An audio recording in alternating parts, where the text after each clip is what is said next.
করতে। আচ্ছা বুঝছেন নি, সূত্র আমি হয়েছে করতে করতে মানুষের করলেই আমি দোষ, আমার দোষ, করলেই আমার দোষ। মেয়ে কই না কেউরে যার জন্য হ্যাঁ একটা কয়, হ্যাঁ একটা কয় এটা তো ডাস্টবিন, এটা তো ডাস্টবিনে বানালেছি আমরা, এটা ডাস্টবিনে দেবো। ড্রেনের অবস্থা কিরকম এদিকে? ড্রেন তো সবসময় বড়ি থাকে সবসময়, আর আয় না লোক খুব কমায় যে ওয়ার্ড অফিসে যদি আমরা কই যে লিখিত দিলে পরে তারপর আয়ে আচ্ছা কত নম্বর দিয়েছে 11। কাউন্সিলরকে? কাউন্সিল না হিরো দেবনাথ। সরকার তো প্রচুর টাকা খরচ করছে এই ড্রেন পরিষ্কার করার লাগে, রাস্তাঘাট করার লাগে, বা এরকম আজকে এরকম অবস্থা আছেন, এত টাকা খরচ করতেছে, কি করবেন?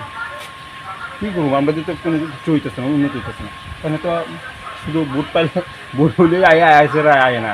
কত বছর ধরে এরকম? বছর পড়ছে অনেক বছর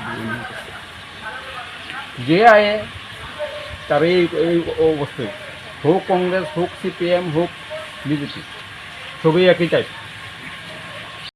সত্যি চলে, আমি 70 বছর পর্যন্ত এই দিন পাট্টা উঠে দেখছি না, রোডের দিন পাট্টা উঠে দেখছি না।